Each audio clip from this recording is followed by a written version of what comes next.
हत्यारों को फांसी दो, फांसी दो, फांसी दो। सरकार अंकिता की हत्यारों को बचाना बंद करो, बंद करो, बंद करो।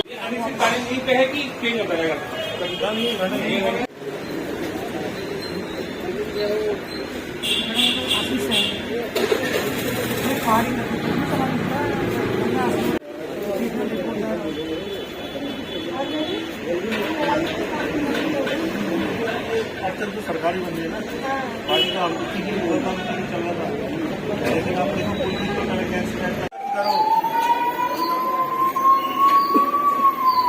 अंकिता के हत्यारों को फांसी दो, फांसी दो, फांसी दो।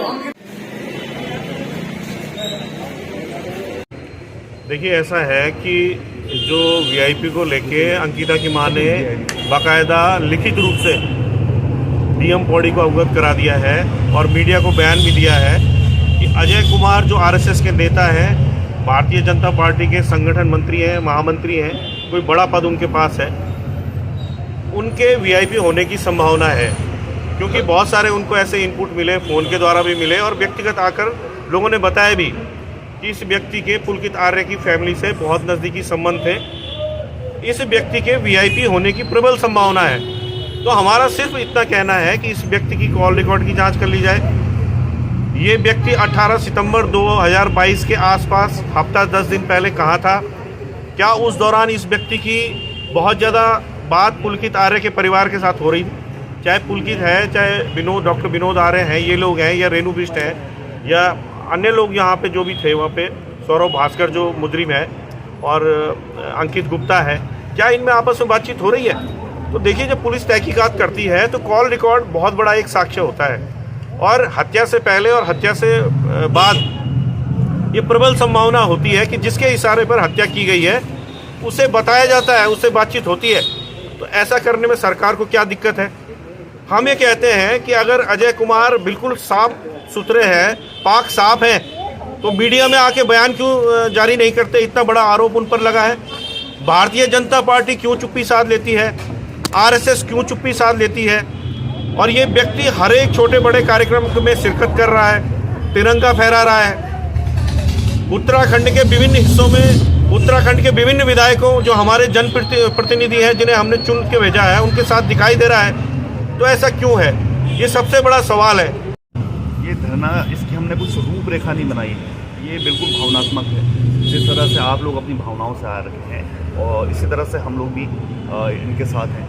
ये मामला स्पष्ट तौर पे पहाड़वाद का है कि एक नॉन पहाड़ी द्वारा पहाड़ी बेटी की हत्या की, और कई मामले इस तरह के आ रहे हैं।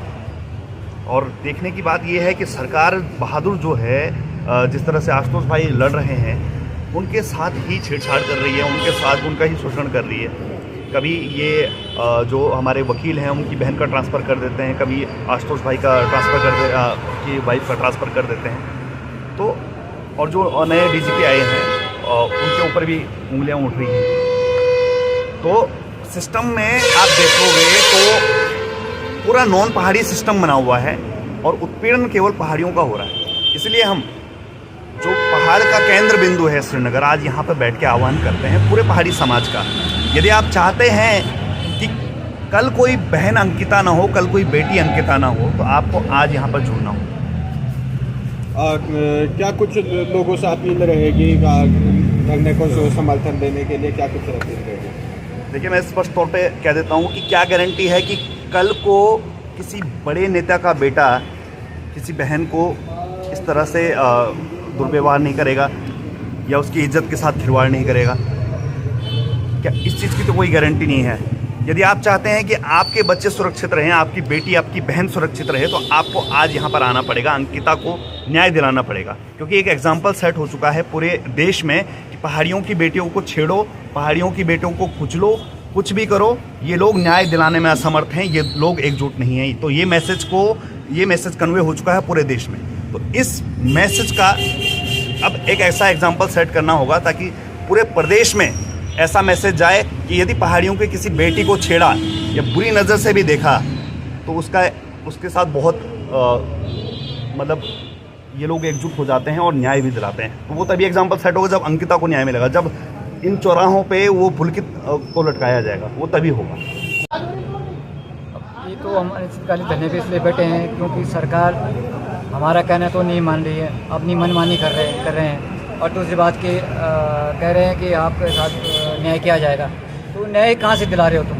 तो जो हमारे साथ जो हर समय कंधे पे कंधे मिलाकर चल रहे हैं, उन्हीं का साथ आप अन्याय कर रहे हो।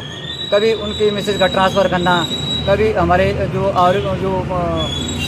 फेरी भी कर रहे हैं जो हमारे नवनीत जी की और रवनीत जी उनकी बहन का ट्रांसफ़र करना। तो आप न्याय कहाँ से कर रहे हो भाई? परेशान तो उनको परेशान करो, चाहे हमें परेशान करो। परेशान हम हो रहे हैं ना, ज़्यादातर परेशान हम हो रहे हैं। दूसरी बात, जो रिजोर्ट तोड़ा गया, प्रमोद कुमार एसडीएम द्वारा तोड़ा गया, रेणु विष्णु द्वारा तोड़ा गया और गवाह द्वारा सिद्ध भी किया गया है कि वह जुर्म इन्होंने किया है। तो अभी तक मैंने जो 3 तारीख को एक एप्लीकेशन वहाँ पे दी थी, सीएम साहब को दी थी, एसडीएम के माध्यम से दी थी। उसमें मैंने सारी डिटेल लिखी थी कि एसडीएम प्रमोद कुमार को सस्पेंड किया जाए और रेणु विष्णु को विधानसभा से तुरंत हटाया जाए, लेकिन अभी तक कोई कार्रवाई नहीं की। दूसरी बात कि 16 सितंबर 2023 को मुख्यमंत्री जी ने अपने जन्मदिन के दिन अंकिता भंडारी के नाम से नर्सिंग कॉलेज का नाम रखा गया था और 5-6 महीने बीत जाने के बाद भी अभी तक उसका नाम वहाँ पे प्लेट पे दर्ज नहीं किया गया। तो साफ जाहिर है कि मुख्यमंत्री जी के इरादे कहीं और हैं और जनता को शांत करने के लिए थे उस समय, ताकि जनता शांत हो जाए।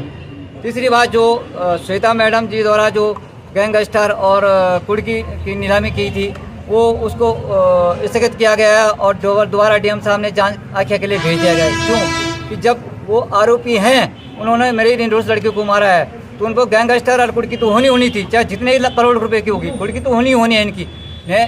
तो दोबारा जांच के लिए क्यों भेजा गया? और तीसरी बात, जो वैभव प्रताप और विवेक कुमार जो पटवारी थे, कांडा खाल के पटवारी थे, ये भी आरोपी हैं, इनको बहाल क्यों किया गया? हमारी ये मांगे, जब तक ये मांगे हमारी पूरी नहीं हुई तो हम अनिश्चितकालीन तक धरने पे बैठे रहेंगे। और मेरी पूरी उत्तराखंड की जनता से ये आह्वान है, ये अनुरोध करता हूँ कि मेरा साथ दें अनिश्चितकालीन धरने पे। और यहाँ पे इसलिए बैठे हैं हम क्योंकि यहाँ पे सभी जिलों के जिले जो नज़दीक हैं, इसलिए हम श्रीनगर पीपल डाली के चौरी पे बैठे हैं।